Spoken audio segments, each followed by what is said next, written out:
Okay, England versus France in the Six Nations. Record-breaking match for all the right reasons for France and all the wrong reasons for England. It's finished 53 points to 10 to France at Twickenham.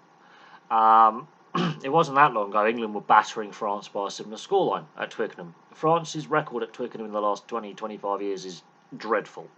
This is only their second win in like 20 years at Twickenham. Their away record at Twickenham is shocking. England, this is only, I think, the second or third time I've ever heard an England team booed off at full time. And I've been watching and playing the game most of my life. Absolutely dreadful display by England. Yeah, France have had a hiccup against Ireland, but ironically, this France side now is reminding me of the England side under Sir Clive Woodward in the build-up to the 2003 World Cup. They were winning a lot. They had a few defeats, went on to win the World Cup. I think this Six Nations and the form in this Six Nations has come at the right time for France. They look scary. Yes, Ireland are also looking scary as well, but Ireland have a habit in World Cup year of peaking in the Six Nations and then not getting past the quarter-final stage. France, in past generations of the French team, you don't know what to expect. This French team, you know what to expect. They're a well-oiled machine. The interplay between players and the combinations is fantastic. The core of this team, I think, has another World Cup cycle within them as well. It's not just this World Cup cycle. I think a lot of these players will be, in 4 years' time, still part of this French setup. I think Sean Edwards as defence coach has helped massively. I think having Raphael Ibanez as part of the coaching setup as well, alongside Fabien Galtier, has helped massively. Their scrum is better. The set play is fantastic. Their defence, their discipline, their line speed, their fitness, things that were issues with French sides over the last 20 years have been fixed. Now, on the game itself, from the opening phases of play, you could clearly see that England were not at the races. Now, there was a big clamour around Marcus Smith and George Ford and Farrell, who was going to start at 10. In the end, Borthwick has gone with Smith. Smith had a poor game. I think it was the wrong fly half selection for the opposition, or the wrong fly half inside centre combination for the opposition, because England had no structure. That, I think, is a problem. England had no structure because Marcus Smith is an unstructured fly half. Fine, if you want to select Marcus Smith, you've got to have someone in the inside centre position who can bring a bit of structure and a bit of calmness. Ironically, I would have gone with Farrell at 12 for this game. If I'm being brutally honest, he comes off the bench. So, automatically, you've got an unstructured fly half with an inexperienced inside centre at this level, coming up against a very settled French side that's got Dante back in the team. So it's when you order Matthew Baster off Amazon rather than Wish, or ironically, Matthew Baster is when you order Dante off Wish. Because Matthew Baster, much maligned for being a one-dimensional player, actually was a pretty decent player if you actually break it down. Dante's the slimmer version of Matthew Baster, great as a jackal in the breakdown, powerful ball runner. He's also got a bit of pace about him as well. Recovering from a serious knee injury, he's missed most of the last 12 months, back in the side, and it's a record-breaking win for France at Twickenham. Now, the first try, let's break the game down. First try has actually come from a turnover from England in the first minute. Thomas Ramos is the scorer in the corner, the fullback. It goes through so many hands, so many players are involved. Both wingers are involved. The pace of the breakdown, the recycling, the offloading, very early on, it was this French side in testing wet, blustery conditions, and we've had a lot of rain and a lot of snow in England over the last week. So the pitch is damp and heavy. The conditions are damp. It's cold. It's blustery. The French were playing like it was sevens in the dry, in 30-degree heat on the Côte d'Azur. It was ridiculous handling by the French. So the pace, they did everything at. They won the breakdown. They won the collision, the tackle area, the contact area. They broke the gain line, punched lines through England's defence at will. From the first try, after just 2 minutes, England looked second best. Physically, speed, concentration. So that's after 2 minutes. He converts his own try. He gets a penalty on 7 minutes. Flamand gets his first try on 25 minutes. And again, Flamand, he's a good. It's just the pace of recycling, phase after phase after phase. The French are quick with everything. Now, so very, very quickly, the first two tries are converted. So after 25 minutes, the game is already starting to get away from England very, very early on. Marcus Smith slots a penalty on 34 minutes before Ramos gets another penalty. Then the Ollivant first try comes on the stroke of half time. Crucial, those two scores just before half time after England's penalty. The game's won. The game was won before then. I think the first couple of tries had already basically won the game. England were shot after the first 10 minutes. It was very, very clear that they were second best in this game. The first half, some of the French handling in the conditions, England were just dreadful. Penalty count too high. They were losing the breakdown.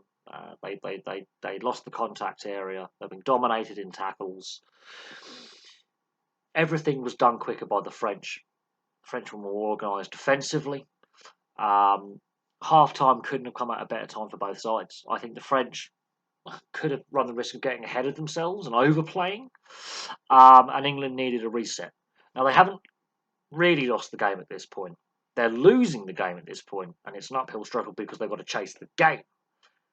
We've seen massive comebacks before. That that Scotland-England game in 2019, which was 38-all, which was the most bizarre game I'd ever seen. Comebacks can happen. They can happen. England have been involved in some very entertaining games. The French are always entertaining, so comebacks can happen. We've seen it with the French before historically, especially against the All Blacks in the 99 World Cup, when similar position, buggered at half-time, dead, win the game, win the semi-final. The way England started the second half for the first 10 minutes is how you want England to respond to being 27-3 down at half-time. Now, the Max Malin's no try, when you are chasing the game, you are going to take risks. It's unfortunate the crossfield kick from Marcus Smith to Max Malin's doesn't come off. It is unfortunate. And in the conditions, is that the best high-risk play to take? Because there are some other high-risk plays that are a little less high-risk, that there's more chance of reward, considering the conditions. England did not play the conditions very well. I will point that out.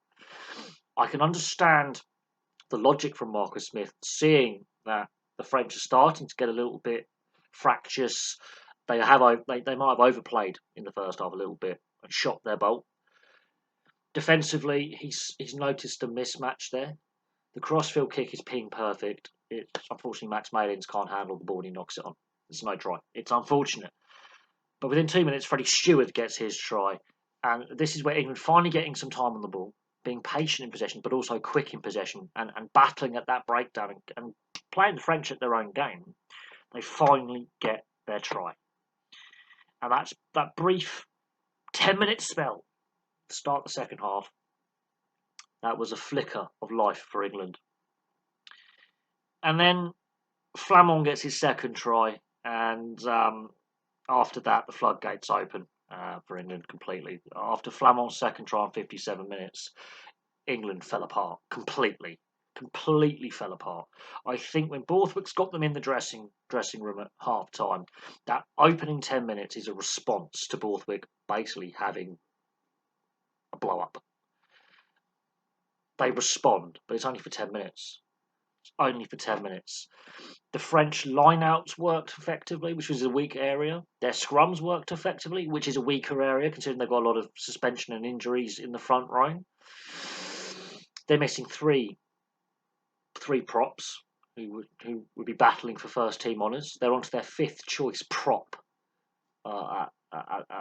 today. Scrum was effective. Line out, maul, in the loose, the set plays, which we'll get to with some of the later tries as well. Everything about the French was working today. And apart from that 10-minute spell by England, this was almost a training run, in my opinion. England was after Stewart gets his try, as I say, Flamand's try 10 minutes later, the wheels completely fall off. Now, the Ollivant second try, that is the ultimate shithousery, and I'm going to use that word because Marcus Smith has obviously the French are now running riot. Marcus Smith has got to go back and try and, well, hoover up a loose ball to stop a try. Now, the French react quite quickly. It's a chip over, great French support play. They force England into the corner. Marcus Smith either bat it dead or use the moisture on the surface to slide over and touch it down. He tries to stay in the field of play. So he's tried to defuse the situation. He hasn't. They've sort of driven him over the line. He's got to release the ball, otherwise he's pinged for holding on in a dangerous position, which will then be a 5-metre line out. Olivon, the ball's there. The ball is out. He just leans over, sees where the ball is, touches it down. Ultimate shithousery, but also an opportunist try as well. But Marcus Smith wasn't helped by his other teammates. Get pinged for holding on then. Do something. Diffuse the play. Get the referee to blow the whistle. Unfortunately, if that was a rugby league point of view, you've got 5 more tackles to get out of your end. You can diffuse it. In the same context, if that's a rugby league point of view, you generally bat it dead at that point. Bat the ball dead. And go with the goal line dropout. Under the sticks.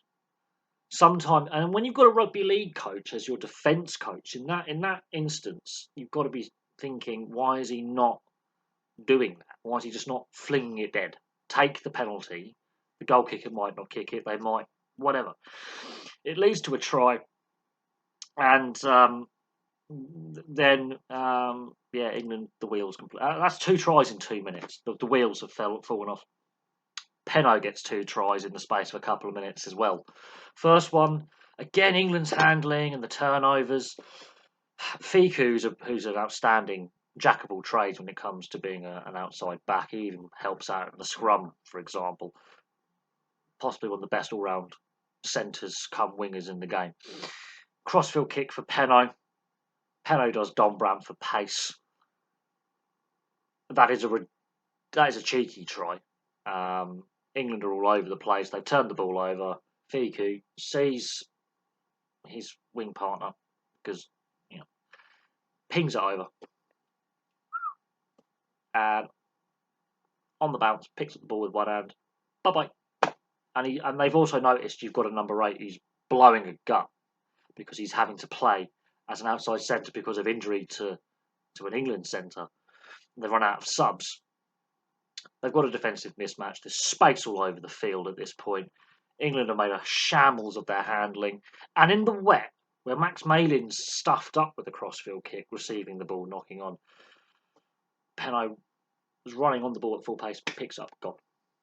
Fantastic try. Then he gets another one from a set play off a line out. First phase. Ridiculous. What is meant to be a French weakness was a strength today. Every member of the outside backs is involved in the Penaud final try. Through the hands, defensive mismatches, dummy runners actually ending up getting involved. Penaud just holds his line and hits the ball at pace over in the corner. Absolutely ridiculous. Absolutely ridiculous. Could not make it up. Ramos has had a peach of a game with the kicking team. It's hard to pick out which is the best try. The Lot first try, either of the Penaud tries. What is the best try today? Because the interplay between players was fantastic. And as I say, it is the 3rd heaviest defeat of all time for England. The worst defeat in 4, 5 or 6 nations history for England, and their worst ever home defeat at Twickenham for England. I don't know what is worse out of those records. Now, England losing to Australia in the 2015 World Cup and failing to get out of the group is a low point. But historically, if you look at it, England from the late 60s to the early 80s were dreadful in the 5 Nations. They were absolutely dreadful. They never got hammered like this. When Sir Clive Woodward first came along and the team was in transition, yes, they had a heavy defeat to Australia. Within a few years, they're world champions. They were not as toothless as this for a long period of time. there have been some bad defeats for England, and is this all on Steve Borthwick and his selections? No. There are much more bigger issues at play. There've been a decline for a few years under Eddie Jones. Marcus Smith did have a poor game. There is no doubt on that. He looked nervy from the offset, didn't look settled. Was Ellis Genge the right guy to be captain for the day? Was it the right decision to put Farrell on the bench? Was it the right decision not to take Smith off and replace with Farrell rather than Farrell going for centre? Several decisions. Yeah, you can argue with Borthwick and the players on the field for not performing. At the same time, this French transformation over the last couple of years under Galtier reminds me of the England side under Sir Clive Woodward 20 odd years ago, going into the 2003 World Cup. That is what is scary. Anyway, 53 points to 10.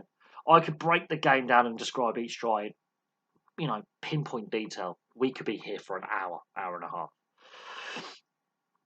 But from the first whistle to the final whistle, one-way traffic. Apart from a 10-minute spell, one-way traffic. There is no other way to describe this match.